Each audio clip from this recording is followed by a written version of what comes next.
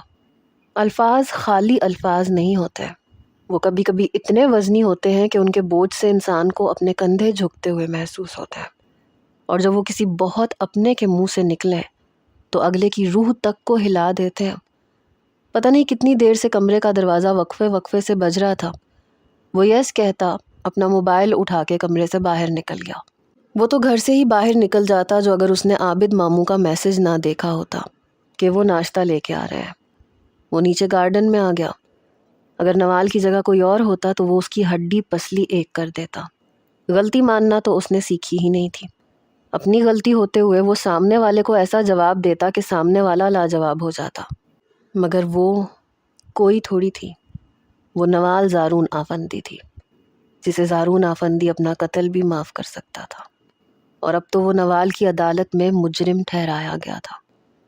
شکوے اور شکایتیں بہت عزت دار ہوتے ہیں، اس لیے سب کے ساتھ نہیں ہوتے اور سب کے سامنے بھی نہیں ہوتے۔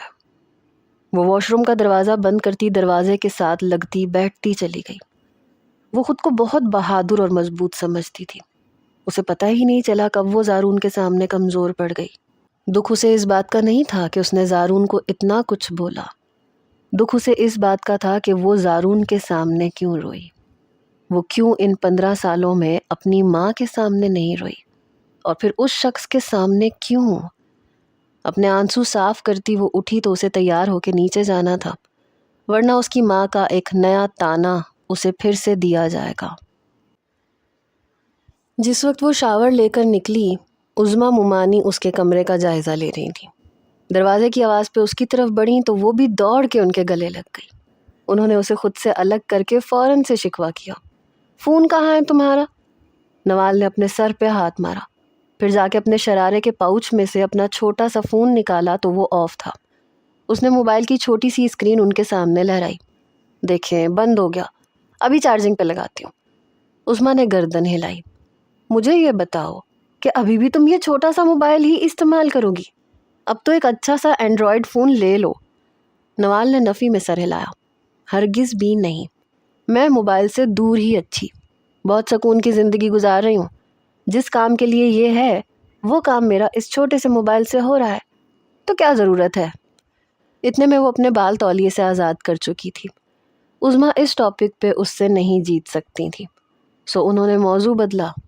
چلو بیٹھو، میں ہلکا سا میک اپ کر دوں، پھر ناشتہ بھی کرنا ہے۔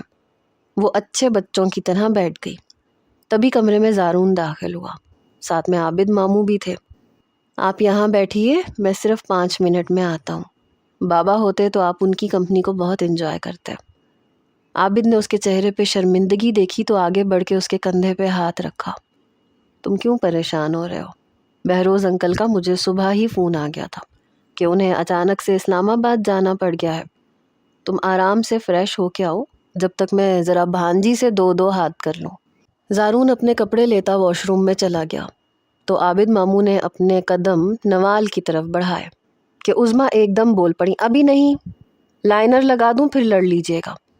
وہ تو اپنی پوری آنکھیں بند کر کے لاتعلق سی ہو گئی تھی۔ وہ اچھی طرح جانتی تھی کہ عابد اس کی موبائل سے لاپرواہی والی عادت سے کتنا چڑھتے تھے، اور اگر ابھی وہ شروع ہوتے تو زارون کے سامنے عزت کا رائتا ہو جاتا۔ عظمیٰ نے ایک لائٹ سی لپسٹک اٹھا کے اسے تھمائی۔ اس پہ یہ گلاس لگا لینا، بہت اچھا لگے گا۔ اس نے سر ہلایا۔ وہ بڑی ہی توجہ سے شیشے کے قریب ہو کے لپسٹک لگا رہی تھی کہ زارون کی شکل شیشے میں نمودار ہوئی۔ وہ برش اٹھانے کے لیے آگے بڑھا تھا اور نوال کا سانس تک رک گیا تھا جب اس نے اپنے کان کے قریب سرگوشی میں ماشاء اللہ کی آواز سنی اور اس کی لپسٹک اپنا کام دکھا گئی۔ یہ سب 1 سیکنڈ میں ہوا اور نوال نے اپنی عادت کے مطابق تیز آواز میں بچوں کی طرح عابد ماموں کو پکارا جو سر جھکائے اپنی بیوی کا لیکچر سن رہے تھے کہ اب اس کی شادی ہو گئی ہے، اس کے شوہر کے سامنے ایسے بولتے ہیں یا ویسے بولتے ہیں۔ بھانجی کی پکار پہ انہوں نے فوراً لبیک کہا۔ زارون نے ایک آئی برو اٹھا کے اپنی زوجہ محترمہ کو دیکھا جس کی خراب لپسٹک اب اس کے ماموں ٹھیک کر رہے تھے۔ عابد نے زارون کو ایسے تکتے دیکھا تو بے اختیار مسکرائے۔ حیران مت ہو، یہ میں بچپن سے کرتا آ رہا ہوں، اب تم بھی سیکھ لو، تمہاری بیوی کی وجہ سے ایک دم پرفیکٹ لائنر لگا لیتا ہوں۔ زارون نے ایسے سر ہلایا جیسے ان کی بات اچھے سے ذہن نشین کر لی ہو۔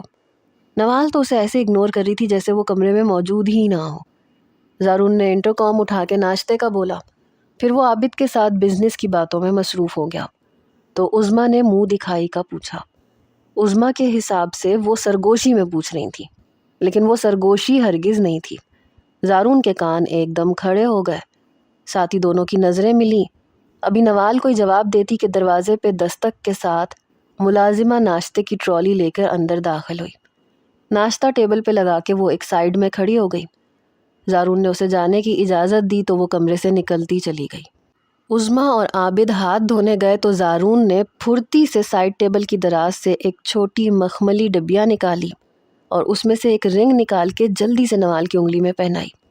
یہ رنگ اسے بہروز آفندی نے دی تھی کہ اس کے دادا نے نوال کے لیے انہیں دی تھی۔ نوال نے حیرت سے اسے دیکھا، اس کا ہاتھ ابھی تک زارون کے ہاتھ میں تھا۔ جو گزر گیا اسے میں ٹھیک نہیں کر سکتا، مگر میرا تم سے وعدہ ہے کہ آج کے بعد تمہیں میری وجہ سے کسی کی باتیں نہیں سننی پڑیں گی۔ یہ منہ دکھائی ہے، آنے والے کچھ دن سب تم سے یہی سوال پوچھیں گے۔ عظمیٰ واش روم سے باہر آئیں تو سین کچھ یوں تھا کہ زارون کے ہاتھ میں نوال کا ہاتھ تھا، نوال نظریں جھکائے کھڑی تھی اور زارون بڑی محبت سے اسے تک رہا تھا۔ انہوں نے آنکھوں پہ ہاتھ رکھ کے گلا کھنکارا تو دونوں ایک دم دور ہٹے۔ عظمیٰ نے مسکراہٹ دبا کے شرارت سے نوال کو دیکھا تو ایسے رنگ اس کے چہرے پہ آئے کہ زارون کے دل نے بے اختیار کہا، جو اس کے چہرے پہ رنگے حیا ٹھہر جائے تو سانس وقت سمندر ہوا ٹھہر جائے۔ عابد ماموں اور عظمیٰ مومانی اسے گھر لے آئے تھے۔ نانی سے مل کے اسے ایسے لگا جیسے پتہ نہیں کتنے دن بعد مل رہی ہو۔ اس کی ماں کے پاس تو ویسے ہی اس کے لیے ٹائم نہیں ہوتا تھا اور اب جو تھوڑی بہت فکر تھی وہ اس سے بھی آزاد ہو گئی تھی۔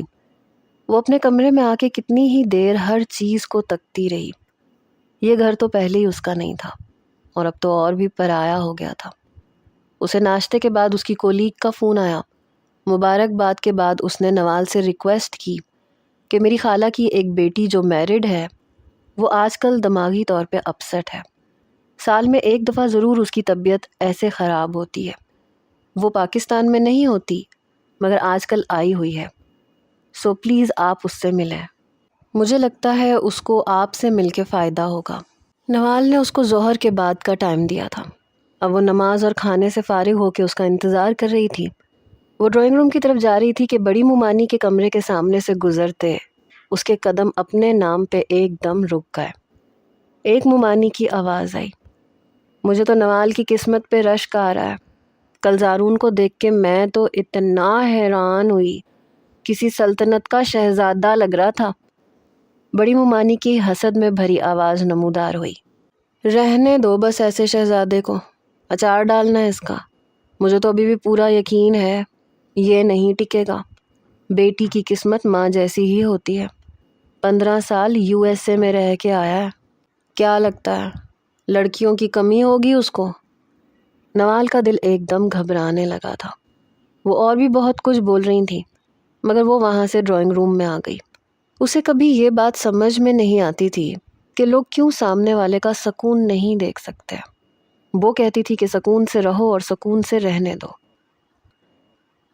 اس وقت ڈرائنگ روم میں وہ اور کاشفا کی کزن بیٹھی تھیں۔ کاشفا کسی بہانے سے اسے چھوڑ کے چلی گئی تھی تاکہ وہ آرام سے نوال سے بات کر سکے۔ وہ لڑکی اپنے آپ میں گم بیٹھی تھی۔ نوال نے پانی کا گلاس اٹھا کے اس کی طرف بڑھایا تو اس نے ایک گھونٹ پانی پی کے گلاس ٹیبل پہ رکھ دیا۔ آپ کا نام کیا ہے؟ نوال نے بات شروع کی۔ سوہا۔ اس کا ایک پاؤں مسلسل حرکت کر رہا تھا۔ نوال خاموشی سے اس کا جائزہ لے رہی تھی۔ پھر وہ کچھ دیر کے بعد بولی، مجھ سے کاشفا نے آپ کی بہت تعریف کی تھی کہ مجھے اپنے مسئلے آپ سے شیئر کرنے چاہیے۔ نوال نے مسکرانے پہ اکتفا کیا۔ آج میں یہاں صرف آپ کو سنوں گی۔ اپنی فیملی کے بارے میں بتائیں، کون کون ہے آپ کی فیملی میں؟ سوہا نے بولنا شروع کیا تو نوال کمر صوفے کی پشت سے ٹکا گئی۔ میری شادی کو 5 سال ہو گئے ہیں، میرے 2 بچے ہیں۔ نوال کے منہ سے بے ساختہ ماشاء اللہ نکلا تھا۔ مجھے اپنی میرڈ لائف میں کوئی پرابلم نہیں ہے۔ نوال ایک دم سیدھی ہو کے بیٹھ گئی۔ یہ مسئلہ مجھے شادی سے پہلے تھا، مگر جب علاج نہیں کروایا تو یہ بڑھ گیا۔ آپ کے امی ابو ہیں؟ نوال نے پوچھا۔ امی کا انتقال ہو گیا ہے، ابو ہیں۔ اپنے بچپن کے بارے میں بتائیں۔ جب نوال نے یہ سوال کیا تو سوہا اداسی سے مسکرائی۔ پتہ ہے، لوگ کئی بار کہتے ہیں کہ یار بچپن کے دن بڑے اچھے تھے، آئی وش کہ ہم پیچھے جا سکیں یا کاش وہاں پہ سب کچھ فریز ہو جائے، مگر میں ایسا بالکل بھی نہیں چاہتی کہ میرا بچپن فریز ہو جائے۔ سوہا نے ایک لمبی سانس کھینچ کے جیسے اندر کی کثافت کو ختم کرنا چاہا۔ پھر وہ بولی تو لہجے میں شدید کرب نمایاں تھا۔ میرے ممی پاپا کے بہت سارے دوست تھے جو گھر پہ ہی آتے تھے۔ اتنے سارے لوگوں کے بیچ میں ایک وہ تھے جو دراصل میرے نانا کی عمر کے تھے۔ میری امی انہیں پاپا بلاتی تھیں۔ ہمارے گھر پہ وہ ہمیشہ آیا کرتے تھے۔ جب میں 11 یا 12 سال کی تھی تو ممی بیمار پڑ گئی۔ ممی کی کڈنیز فیل ہو گئی تھیں تو انہیں ہسپتال جانا ہوتا تھا، تو وہ میری پڑھائی پہ بالکل توجہ نہیں دے پاتی تھیں کیونکہ ممی کو ہفتے میں 2 بار ڈائلسس کے لیے ہاسپٹل جانا پڑتا تھا۔ پھر ممی کی طبیعت بھی کچھ زیادہ ٹھیک نہیں رہتی تھی۔ ہمیشہ کی طرح ممی نے اپنے منہ بولے پاپا سے اپنا یہ مسئلہ بیان کیا تو انہوں نے مجھے پڑھانے کی پیشکش کر دی۔ ممی یہ سن کے بالکل ہلکی پھلکی ہو گئیں کہ ان کے اوپر تو ممی آنکھیں بند کر کے بھروسہ کر سکتی تھیں، چونکہ ہفتے میں ایک ڈائلسس ممی کا ہفتے والے دن ہوتا تھا، اور یہ بات ہمارے خاندان کے قریبی سبھی لوگوں کو معلوم تھی۔ ایک دن ایسے ہوا کہ ممی اور پاپا ہسپتال چلے گئے تو وہ ممی کے منہ بولے پاپا ہمارے گھر پہ آئے۔ وہ مجھے ایک فلاپی جس میں میری ہی برتھ ڈے کی تصویریں تھیں وہ دینے کے لیے آئے، کیونکہ میری ہفتے اور اتوار کو آف ہوتی تھی۔ اس دن میں نے نیو سوٹ پہنا تھا اور میں گھر کو سجا رہی تھی۔ بھائی کھیلنے کے لیے چلا گیا تھا اور میں یہ سوچ کے بہت خوش تھی کہ ممی آئیں گی تو کتنا خوش ہوں گی۔ وہ ان کا فلاپی دینے کے لیے آنا شاید بہانہ تھا۔ انہوں نے اس دن کچھ ایسی حرکتیں کیں کہ میں اس دن کو کبھی نہیں چاہوں گی کہ وہ سب کچھ کسی بھی بچے کے ساتھ کبھی بھی ہو۔ وہ کوئی آدھا پونا گھنٹہ رہے اور اس آدھا پونا گھنٹے میں انہوں نے جو کچھ میرے ساتھ کیا، جہاں جہاں ہاتھ لگایا اور کیسے کیسے ٹچ کیا کہ میری باڈی نے گیو اپ کر دیا تھا۔ میں وہاں پہ جیسے جم گئی تھی۔ مجھ میں اتنی طاقت نہیں تھی کہ اپنی ایک انگلی بھی ہلا سکوں۔ سوہا کی آواز بھر آ گئی، آنکھوں سے مسلسل آنسو روا تھے۔ مجھے اپنے جسم سے اس وقت گھن آنے لگی تھی۔ میرے لیے وہ لمحات جیسے وہاں تھم گئے تھے۔ میں بت بن کے وہاں کھڑی تھی اور انہیں جو کرنا تھا وہ کر رہے تھے، کسی بھی خوف کے بغیر۔ جب آدھے پونے گھنٹے کے بعد وہ چلے گئے تو مجھے احساس ہوا کہ میرے ہونٹ سوج گئے تھے۔ میں کبھی نہیں چاہوں گی کہ ایسا کسی اور کے ساتھ ہو۔ سوہا کے ساتھ ساتھ نوال کے بھی آنسو بہہ رہے تھے۔ نوال نے پانی کا گلاس اور ٹیشو اسے دیا۔ لمحے بھر کے بعد سوہا پھر بولی، انہیں ہمارے ہاں سب بہت جانتے اور بہت مانتے تھے۔ وہ فیملی میں ایک ایسے فرد تھے جس سے سب مشورہ کرتے تھے۔ صرف ہماری فیملی میں نہیں، ہمارے پورے خاندان میں ان پہ بھروسہ کیا جاتا، ایسا کہ کوئی بھی خاندان میں فیصلہ کرنے سے پہلے ان کے پاس جاتا، اور پھر جب وہ اس کے فیصلے کو پاس کر دیتے تو وہ کام ہوتا۔ نوال جب بولی تو آواز میں آنسوؤں کی آمیزش شامل تھی۔ ان کی عمر اس وقت کیا ہوگی؟ سوہا نے اس کی طرف دیکھا، کوئی 55 سال، اور میری 12 سال۔ نوال نے پہلو بدلا۔ اس کے بعد بھی وہ آپ کو پڑھانے آتے تھے؟ سوہا نے اس بات میں سر ہلایا۔ جی ہاں، بالکل آتے تھے۔ کافی دن آئے، مگر میں نے ان سے پڑھنے سے بالکل انکار کر دیا، کیونکہ میرے والدین نے مجھے ہمیشہ ایک اوپن فارم دیا تھا۔ میں اور میرا بھائی ہم اپنے ماں باپ سے ہر طرح کی بات کر سکتے تھے، مگر پھر بھی یہ بات مجھے سمجھ میں ہی نہیں آتی تھی کہ میں اپنے والدین کو کس طرح بتاؤں۔ وہ جس روم میں بیٹھتے میں اس روم سے بھاگ جاتی، دوسرے کمرے میں بند ہو جاتی۔ میں کئی مہینوں تک روئی، کئی سالوں تک روئی، ان سے بھاگتی رہی۔ مجھے ان پہ غصہ آتا تھا کہ لوگ ایسے کیسے ہو سکتے ہیں، میں ان کی پوتی کی عمر کی ہوں۔ نوال آگے ہو کے بیٹھی۔ تو آپ اپنے والد کو، اپنی والدہ کو بتا تو سکتی تھی؟ ہاں، بتا سکتی تھی۔ سوہا نے گردن ہلائی۔ مگر شاید مجھے کہیں نہ کہیں ایسا لگتا تھا کہ اگر میں نے انہیں بتا دیا تو وہ مجھے چھوڑ کے جا نہیں سکیں گے، اور پھر ممی کی صحت پہ اثر ہوگا، اور آپ کو پتہ ہوگا کہ اگر ڈائلسس انسان چھوڑ دے تو کتنا برا ہوتا ہے۔ اس کے ساتھ مجھے سمجھ میں نہیں آتی تھی کہ میں انہیں کن الفاظ میں بتاؤں کہ یہ آدمی جس پہ سب اتنا بھروسہ کرتے ہیں، اس نے آپ کی بیٹی کے ساتھ کیا کیا ہے۔ نوال اٹھ کے اس کے پاس بیٹھی، پھر اس کے دونوں ہاتھوں کو اپنے ہاتھوں میں لیا۔ تو اب آپ کو کیا چیز پریشان کرتی ہے؟ سوہا نے اس کی آنکھوں میں دیکھا۔ مجھے وہ باتیں بھولتی نہیں ہیں۔ رات کو نیند نہیں آئی 1 سال سے، گہری، اور جب نیند نہیں آتی تو یہ سب دماغ میں چلتا رہتا ہے، لوگوں کی باتیں یا خیالات بہت آتے ہیں۔ تو آپ نے وہاں ڈاکٹر کو کیوں نہیں دکھایا؟ آپ کے شوہر کیسے ہیں؟ وہ اداسی سے مسکرائی۔ وہ بہت اچھے ہیں، مگر میں چاہ کے بھی یہ باتیں اپنے شوہر کو نہیں بتا سکتی۔ نوال نے ہنکارا بھرا اور پھر کمر صوفے کی پشت سے لگائی۔ کچھ دن پہلے میں نے قرآن کی ایک آیت پڑھی تھی۔ یقین کریں مجھے وہ پڑھ کے بہت سکون ملا۔ اور قیامت کے دن انصاف کے ترازو کھڑے کریں گے تو کسی شخص کی ذرا بھی حق تلفی نہیں کی جائے گی، اور اگر رائی کے دانے کے برابر بھی کسی کا عمل ہوگا تو ہم اسے لا حاصل کریں گے۔ سورہ انبیاء۔ سوہا، سارے فیصلے یہاں تو نہیں ہوں گے نا؟ کچھ عدالتیں دنیا میں نہیں لگنی، ایک عدالت قیامت میں بھی لگنی ہے۔ پتہ ہے انسان کی نیچر ہی ایسی ہے، اگر وہ ایک چیز کے بارے میں بار بار سوچے گا تو نیگیٹیوٹی کی طرف جائے گا۔ اس کی مثال ایسے ہے جیسے ایک گارڈن ہے جس میں گرینری ہے، پھول ہے، لیکن ایک جگہ پہ کیچڑ پڑا ہوا ہے۔ یہ انسان کی نیچر ہے کہ وہ پوری گرینری کو اگنور کر کے کیچڑ پہ فوکس کرتا ہے، تو وہ نیگیٹیوٹی کی طرف جاتا ہے۔ اور جب دماغ نیگیٹو سوچ ریسیو کرتا ہے تو ایسے ہارمونز ریلیز کرتا ہے جن سے ہماری باڈی میں نیگیٹو رسپانس شو ہوتے ہیں، اور پھر وہی چیز ہماری ڈیلی لائف پہ اثر انداز ہوتی ہے۔ ہمارا موڈ خراب ہوگا، انزائٹی ہوگی، یہ سب اوور تھنکنگ کہلاتی ہے۔ اور جب آپ کو ہر چیز سوچتے ہوئے یہ لگے کہ آپ ہر چیز میں نیگیٹیوٹی کی طرف جا رہے ہیں اور آپ میں پازیٹیوٹی بالکل بھی نہیں ہے، تو آپ اوور تھنکنگ کر رہے ہیں۔ اب آپ کو انہیں روکنا ہے۔ جو ہو گیا سو ہو گیا۔ سوہا روحان سی ہو گئی۔ یہ اوور تھنکنگ ہی تو نہیں رکتی ہے، کیسے روکوں؟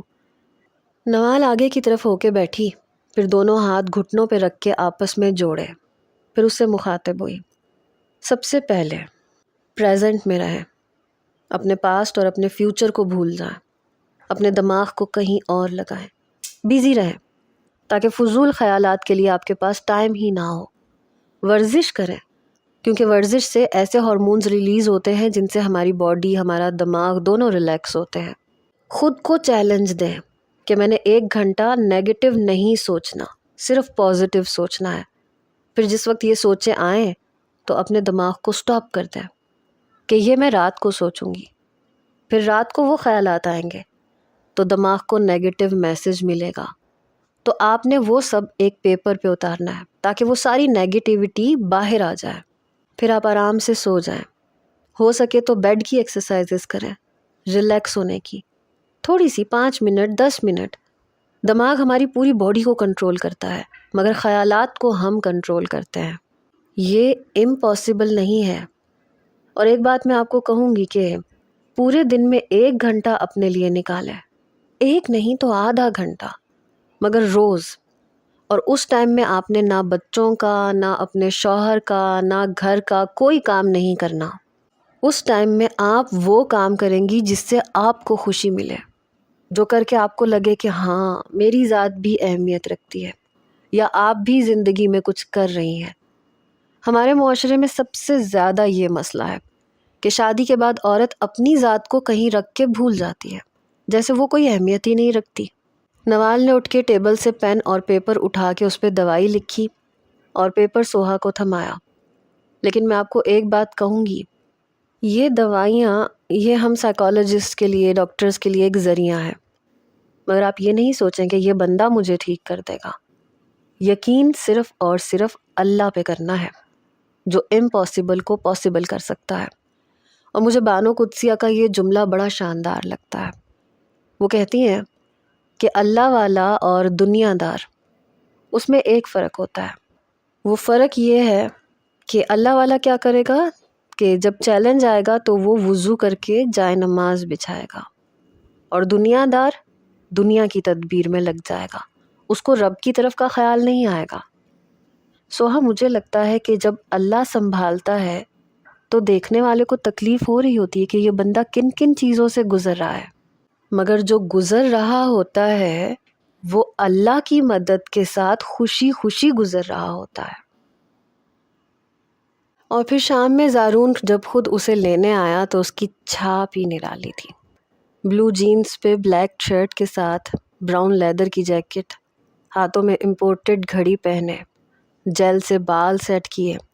آج گلاسز بھی بدلے ہوئے تھے.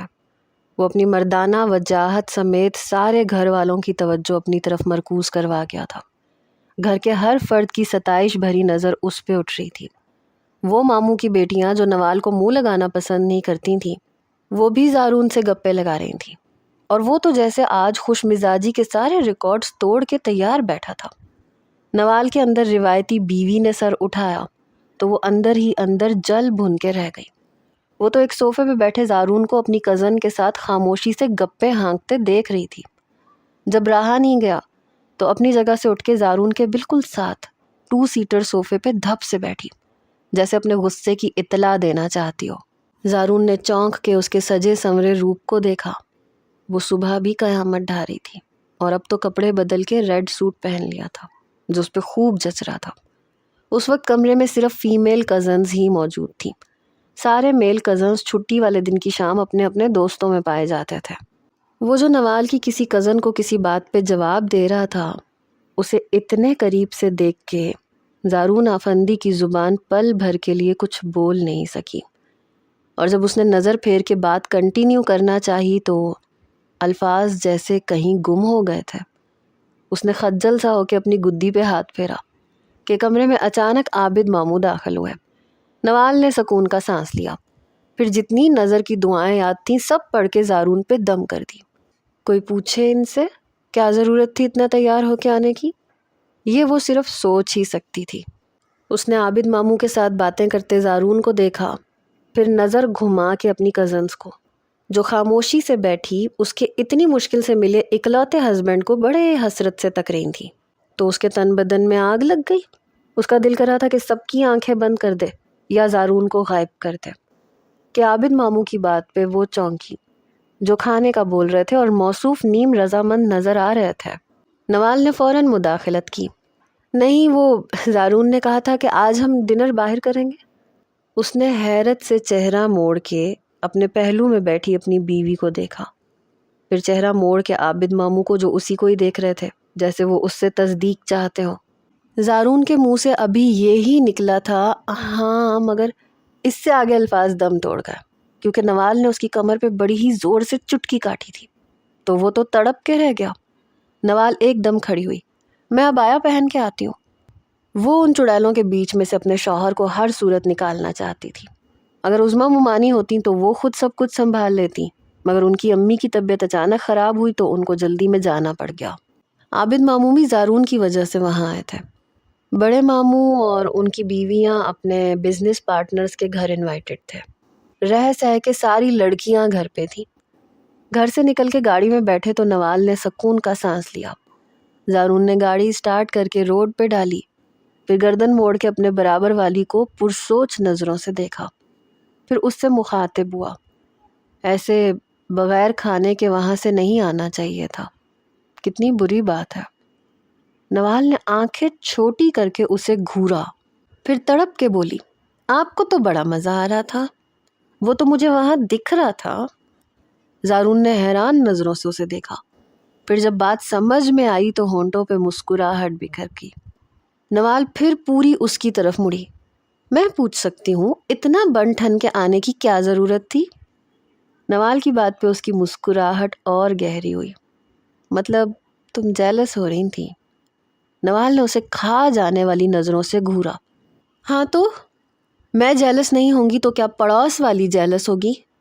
پھر اس نے اپنا رخ اسکرین کی طرف کیا اور تیز آواز میں بڑبڑائی، شوہر کو ہینڈسم ہونا ہی نہیں چاہیے، بیوی بیچاری کی ساری زندگی شوہر کو باہر کی چڑیلوں سے بچانے میں ہی گزر جاتی ہے۔ اس بات پہ زارون کا کہا بے ساختہ تھا۔ وہ جس سے محبت کرتی تھی اس کے بارے میں حد سے زیادہ پوزیسو ہو جاتی تھی، شاید اس لیے کہ وہ شروع سے رشتوں سے محروم رہی تھی، یا یہ کہنا صحیح ہوگا کہ نوال سکندر رشتوں کو ترستی رہی تھی، اور اب وہ اپنے ان چند رشتوں کو اپنی مٹھی میں قید کر لینا چاہتی تھی۔ زارون نے تھوڑا سا چہرہ اس کی طرف موڑ کے نوال کو دیکھا۔ وہ اسے اچھی خاصی الجھن میں لگی تھی۔ اس نے مسکراہٹ دبائی۔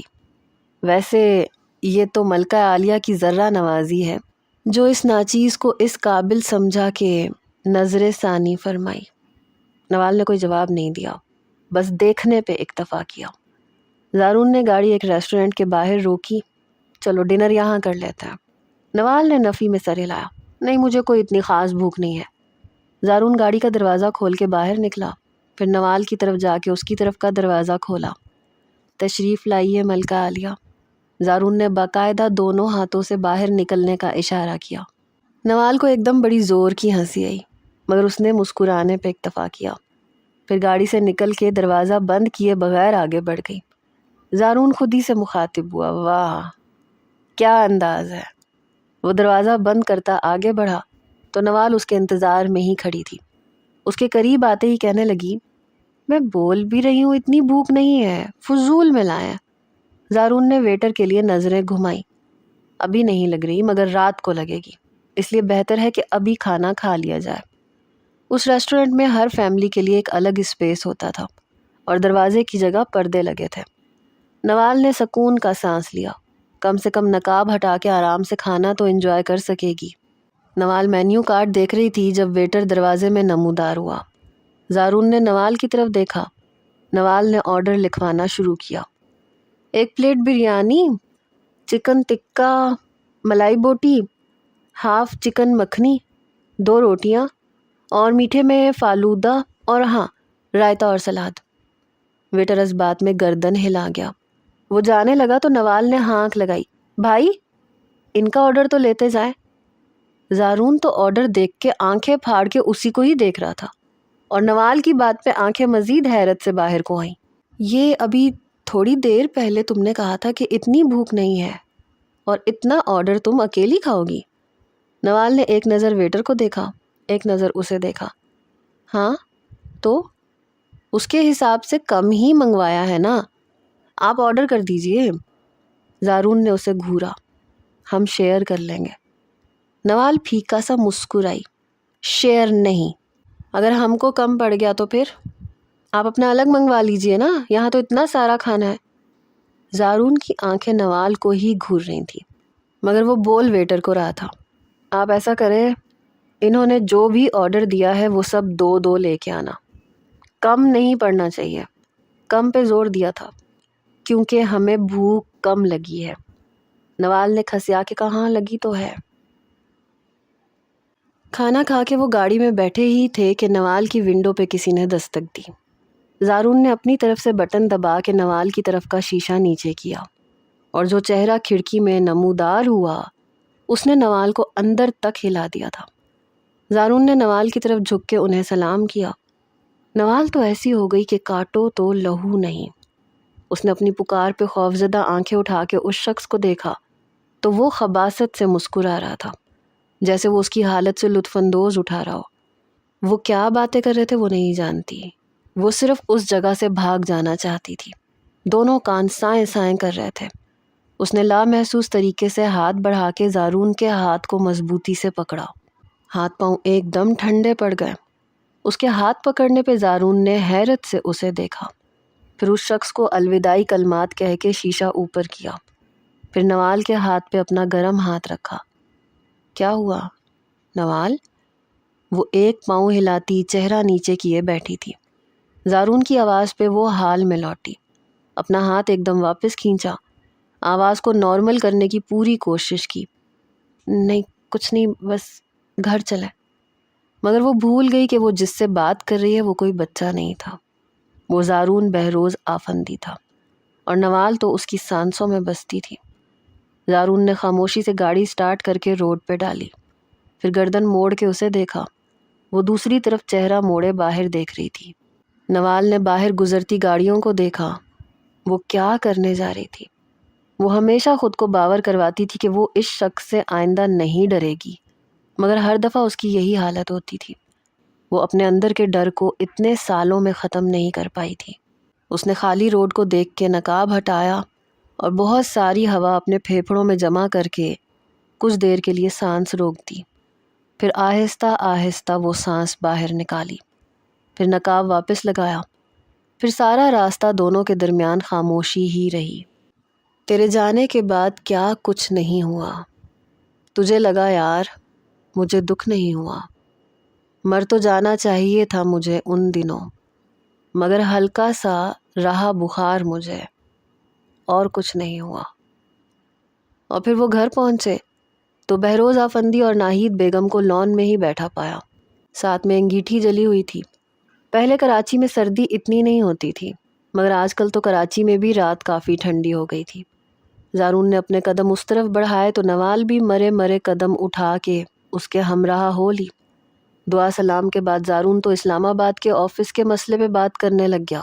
نوال نے پہلو بدلا، وہ اس وقت تنہائی چاہتی تھی۔ پھر تھوڑی دیر میں وہ معذرت کرتی کمرے میں آئی، عبایا اتار کے کپڑے چینج کیے، وضو کر کے نماز کے لیے کھڑی ہو گئی۔ وہ زارون کے کمرے میں آنے سے پہلے سو جانا چاہتی تھی۔ نماز سے فارغ ہو کے اپنے سامان میں سے گولی نکال کے نگلی اور بیڈ پہ دراز ہو گئی۔ اسے معلوم تھا کہ آج نیند اتنی آرام سے مہربان نہیں ہوگی، اور وہ فی الحال اپنے ساتھ ساتھ زارون سے بھی فرار چاہتی تھی۔ سوچنا بھی کتنا تھکا دینے والا مشغلہ ہے۔ کوئی خیال بلا بن کے چمٹ جاتا ہے اور دماغ کے اندر گھس جاتا ہے، پھر بلا سے بلا پیدا ہوتی ہے اور بلاؤں کا ہجوم ہو جاتا ہے۔ وہ بابا سے اسلام آباد والے آفس کے اکاؤنٹس میں جو ہیر پھیر ہو رہی تھی اس مسئلے پہ ڈسکشن میں ایسا لگا کہ ٹائم گزرنے کا پتہ ہی نہیں چلا۔ پھر بابا ولیمے کا ٹاپک لے کے بیٹھ گئے۔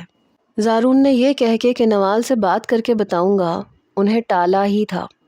پھر جب وہ کمرے میں داخل ہوا تو نوال سو چکی تھی، مگر وہ چاہ کے بھی گاڑی والی بات بھول نہیں سکا۔ نائٹ سوٹ پہن کے کمرے میں آیا تو نوال کی چیزیں ادھر ادھر بکھری ہوئی تھیں۔ پہلے اس نے ان چیزوں کو ان کی جگہ پہ رکھا۔ وہ پہلے بھی صفائی پسند تھا، مگر جب US گیا تو زیادہ ہی صفائی پسند ہو گیا، اور پھر وہاں رہ کے ہر کام خود کرنے کی عادت بھی ہو گئی تھی۔ نائٹ بلب آن کر کے نوال کے برابر میں ہی دراز ہو گیا۔ وہ انتہا کی گہری نیند سو رہی تھی۔ زارون کی نظروں نے بڑی ہی بےتابی سے اس کے چہرے کا طواف کیا تھا۔ اسے نوال کی اور اپنی شروع کی ملاقاتیں یاد آئیں۔ جب اسے پہلے پہل دیکھا تو یوں ہی سی لگی، پھر اچھی لگی، پھر بہت اچھی لگی۔ اس کے چہرے میں پس پردہ ہے کچھ ایسے نقوش دل نے اسے جب بھی دیکھا بہت اچھی لگی۔ وہ گہری نیند میں تھا جب بہت زور کا اس کے گال پہ تھپڑ پڑا۔ تھپڑ اتنا زور کا تھا کہ ایک لمحے کے لیے اس کا کان سن ہو گیا۔ وہ بڑے غصے میں اٹھا۔ جب دماغ حاضر ہوا تو دیکھا نوال نیند میں باقاعدہ کسی سے لڑ رہی تھی۔ اس نے اپنی سائیڈ کا لیمپ آن کیا، پھر نوال پہ جھک کے اسے ہلایا۔ وہ اب نیند میں رو رہی تھی اور آواز سے رو رہی تھی، جیسے کسی سے بہت خوف زدہ ہو۔ زارون نے اسے کندھوں سے پکڑ کے بٹھا دیا۔ نوال، اس کے گال پہ ہلکے سے ہاتھ مارا۔ نوال نے ذرا سی آنکھیں کھول کے اسے دیکھا تو آنکھیں آنسوؤں سے لبالب بھری تھیں۔ زارون، وہ ہکلاتے ہوئے کچھ بولنا چاہ رہی تھی مگر بول نہیں پا رہی تھی۔ زارون نے اس کے کرلی بال اس کے کانوں کے پیچھے اڑ سے۔ کیا ہوا ہے؟ کون ہے؟ کس سے ڈر رہی ہو تم؟ بتاؤ مجھے نوال۔ اسے ابھی بھی اپنے خواب میں ہی لگ رہی تھی وہ، اور بار بار کبھی اپنے پیچھے دیکھتی، کبھی دائیں دیکھتی، کبھی بائیں دیکھتی۔ زارون نے کمبل ایک طرف کیا، پھر اس کے قریب ہوا، اسے دونوں کندھوں سے پکڑ کے ہلایا۔ نوال، اس کا چہرہ اپنی طرف گھمایا۔ دیکھو، میں ہوں یہاں، تم کو کسی سے بھی ڈرنے کی ضرورت نہیں ہے۔ وہ ایک لمحے میں زارون کے سینے سے جا لگی اور دونوں ہاتھوں سے اسے ایسے پکڑا جیسے وہ اسے چھوڑ کے بھاگ نہ جائے، اور وہ اپنی جگہ جیسے تھم سا گیا۔ اور دل، وہ تو زارون کو لگا کہ سکڑ کے بڑی زور سے پھیلا، یا شاید آج اس کو دوبارہ دھڑکن ملی۔ وہ نوال کی ہچکیوں سے واپس حال میں لوٹا۔ اس نے نوال کو پکڑ کے خود سے الگ کیا، پھر اس کا آنسوؤں سے تر چہرہ صاف کیا۔ مجھے بتاؤ نوال، وہ کون ہے جس سے تم رات کو گاڑی میں بھی ڈر رہی تھی اور ابھی بھی ڈر رہی ہو؟ نوال نے اسے ایسے دیکھا جیسے اس کی بات سمجھنے کی کوشش کر رہی ہو۔ زارون کے ماتھے پہ اچانک بے شمار بل پڑے۔ وہ اسے ہوش میں نہیں لگ رہی تھی۔ اس نے آگے ہو کے نوال کا کندھا پکڑ کے ہلایا۔ ادھر دیکھو، تم نے کیا کھایا تھا رات کو سونے سے پہلے؟ مجھے بتاؤ۔ نوال کی اگلی بات پہ اسے یقین ہو گیا کہ وہ اپنے حواسوں میں نہیں ہے۔ وہ خود بھی ایسے فیز سے گزر چکا تھا۔ نوال نے اس کا ہاتھ پکڑا۔ آپ مجھ سے وعدہ کریں، آپ مجھے چھوڑ کے نہیں جائیں گے۔ وہ اس وقت زارون کو چھوٹی سی نوال لگی، پرانے والی، ڈری سہمی سی، گرے آنکھوں میں خوف ہلکورے لیتا تھا، صاف نظر آ رہا تھا۔ زارون نے اس کے ہاتھ پہ ہاتھ رکھا۔ نہیں، بالکل بھی نہیں جاؤں گا، اور اب تو سوال ہی پیدا نہیں ہوتا۔ مگر وہ اس کی سن کہاں رہی تھی، وہ صرف اپنی کہہ رہی تھی۔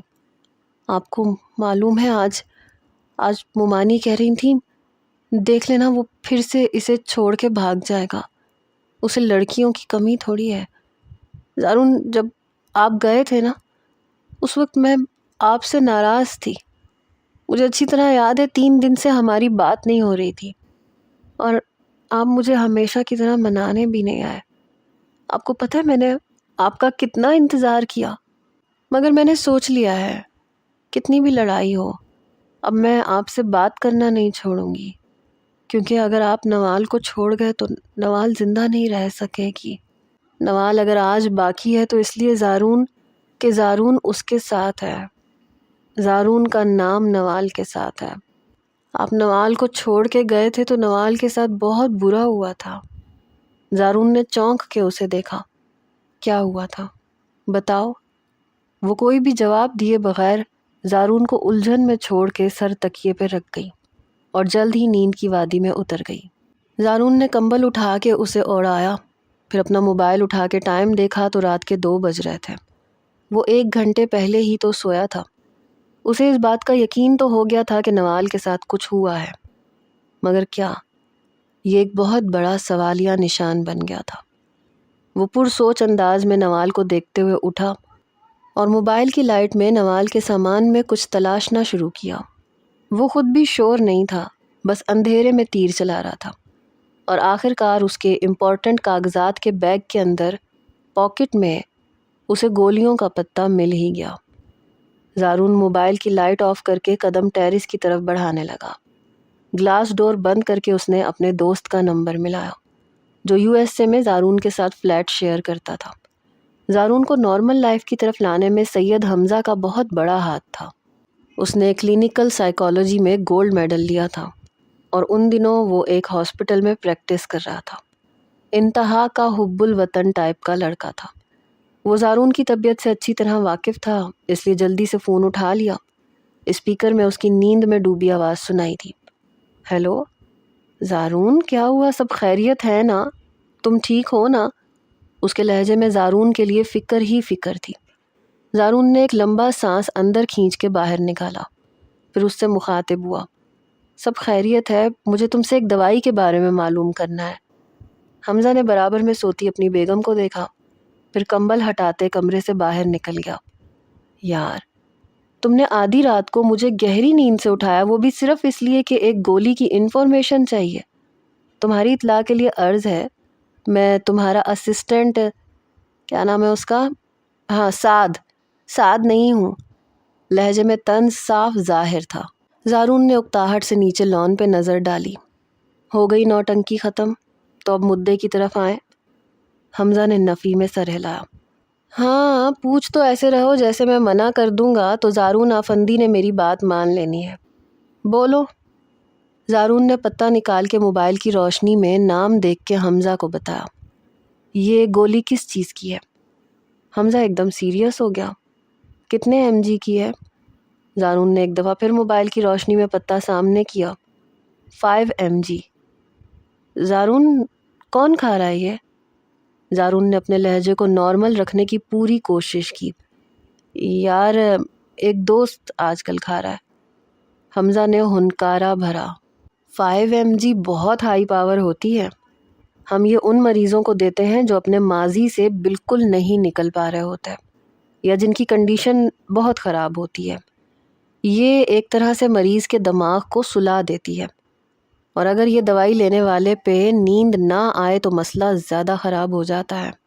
مگر میری نظر سے ایسے پیشنٹس بھی گزرے ہیں جو اتنی ہیوی ڈوز کے باوجود نماز کے ٹائم اٹھ کے بیٹھ جاتے تھے۔ ظاہر سی بات ہے کہ وہ لوگ 5 ٹائم کے نمازی ہوتے ہیں تو ان کو شعوری طور پہ یا لاشعوری نماز کی فکر رہتی ہے۔ جب بھی ہم اتنی ہائی ڈوز دیتے ہیں تو ڈائٹ کا خیال رکھتے ہیں۔ جیسے فرض کرو کہ کوئی پیشنٹ نماز کے لیے اٹھتا ہے یا واش روم جانے کے لیے، تو ہم سونے سے پہلے کسی بھی فروٹ کا جوس فریش ضرور دیتے ہیں۔ اگر ڈائٹ اور نیند کا خیال نہیں رکھا جائے تو میموری پہ بہت اثر پڑتا ہے۔ فی الحال میرے بھائی، آدھی رات کو میں اتنی انفارمیشن دے سکتا ہوں۔ مجھ غریب پہ رحم کھاؤ، باقی کی انفارمیشن کل دے دوں گا۔ یہ کہہ کے وہ فوراً سے فون رکھ چکا تھا کہ خدا نخواستہ زارون کو کوئی نئی بات یاد نہ آ جائے۔ زارون نے موبائل میں ٹائم دیکھا تو 3 بج گئے تھے۔ وہ ایک ٹھنڈی سانس بھرتا کمرے میں آ گیا، پھر ساری گولیاں اپنی ہتھیلی پہ نکال کے واش روم میں گیا اور ہتھیلی کموڈ پہ پلٹ دی، اور ساتھ ہی فلش ٹینک کا بٹن پریس کرتا واش روم سے باہر آ گیا۔ اگر یہ غلطی سے بھی اس کی ماں کے ہاتھ لگ گئیں تو بہت بڑا مسئلہ ہو سکتا تھا، اور خالی پتہ آفس کے کوٹ کی پاکٹ میں رکھ دیا۔ پھر اپنے موبائل پہ 5 بجے کا الارم لگا کے لیٹ گیا۔ حمزہ کی باتوں کے مطابق یہ فجر میں ضرور اٹھے گی۔ وہ عجیب کشمکش کا شکار تھا۔ اسے ٹینشن اس بات کی نہیں تھی کہ نوال کے ساتھ ماضی میں کچھ ہوا تھا، اسے ٹینشن نوال کے آج کی تھی۔ اسے ان باتوں سے کوئی فرق نہیں پڑتا تھا۔ وہ اس کی زندگی میں ایسے تھی جیسے آسمان پہ چمکتا چاند ہوتا ہے، اور زارون بہروز آفندی خود کو تارے کی طرح سمجھتا تھا۔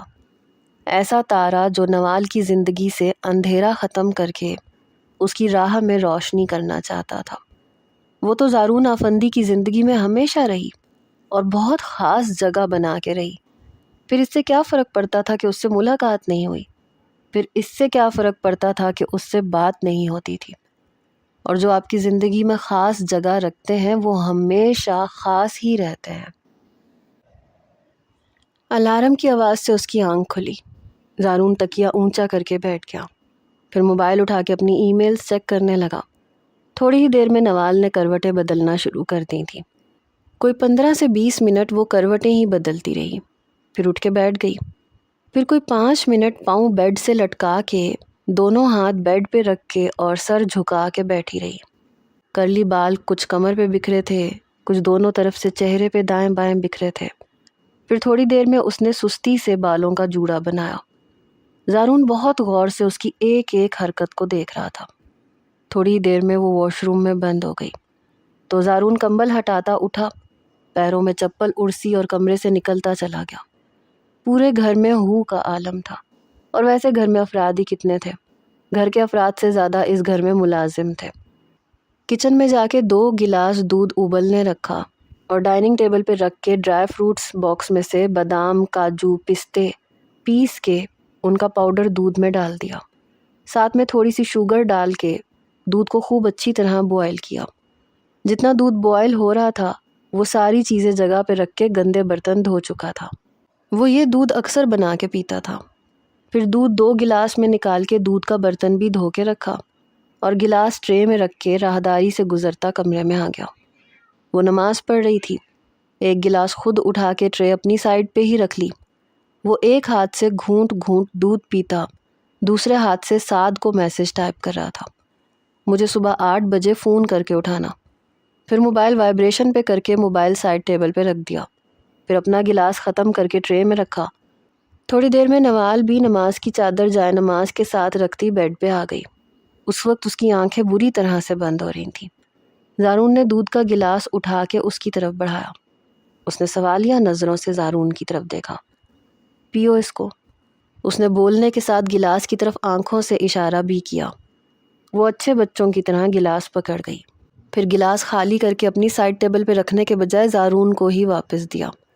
اس نے گلاس ٹرے میں رکھا اور اپنا تکیہ درست کرتا لیٹ گیا۔ کمرے کی لائٹ بند ہی تھی اور لیمپ آن تھا۔ زارون نے ہاتھ بڑھا کے لیمپ کی لائٹ کم کی۔ نوال بھی اپنے تکیے پہ لیٹ گئی۔ زارون آنکھیں بند کرتا بازو آنکھوں پہ رکھ گیا تھا۔ تھوڑی ہی دیر میں نوال کی آواز اسے سنائی دی، سنیے۔ زارون نے بازو ہٹا کے چہرہ موڑ کے اسے دیکھا۔ وہ سہمی ہوئی نظروں سے اسے دیکھ رہی تھی۔ پھر تھوڑا ٹھہر کے بولی، میں آپ کا ہاتھ پکڑ سکتی ہوں؟ زارون نے اپنا بازو پھیلایا، مطلب یہ تھا کہ وہ اپنا سر اس کے کندھے پہ رکھ سکتی ہے، مگر نوال تھوڑا سا آگے کھسک کے اس کی ہتھیلی پہ اپنا چہرہ رکھ گئی۔ زارون نے کروٹ اس کی طرف کی، پھر دونوں ہاتھ سے کمبل بھی اس پہ صحیح کیا اور خود پہ بھی ٹھیک کیا۔ اسے ایسے لگا جیسے کسی نے چاند اس کی ہتھیلی پہ رکھ دیا ہو۔ میں لوٹا چکا اپنا سب کچھ، اب مجھ میں بس تو باقی ہے۔ دنیا کہتی برباد ہے مجھ کو، دیکھ کے مجھ میں تو باقی ہے۔ آزمائش کے بازار میں کھڑا رہا بیچوں بیچ، سب نے لگا دی بولی، بس تو باقی ہے۔ فرق نہیں پڑا کسی کے جانے سے، غرور تھا میرا کہ تو باقی ہے۔ الارم کی وائبریشن سے اس کی آنکھ کھلی۔ اس نے ہاتھ بڑھا کے بڑی مشکل سے سائڈ ٹیبل سے موبائل اٹھا کے فون کٹ کیا۔ اس کا مطلب تھا کہ وہ اٹھ گیا ہے۔ دوسرا ہاتھ نوال کے چہرے کے نیچے سے نکالا۔ ایک ہی پوزیشن میں رکھے رہنے سے کندھا اکڑ کے رہ گیا تھا۔ اٹھ کے کندھے کو تھوڑی جنبش دی، پھر اٹھ کے واش روم کی طرف قدم بڑھائے۔ تھوڑی ہی دیر میں وہ نکھرا نکھرا سا باتھ گاؤن میں باہر نکلا۔ بال ماتھے پہ بے ترتیب پڑے تھے جن میں سے پانی کی بوندیں گر رہی تھیں۔ اس نے بال رگڑ کے صاف کیے، پھر الماری کھول کے ایک ٹریک سوٹ نکالا اور ڈریسنگ روم کی طرف بڑھ گیا۔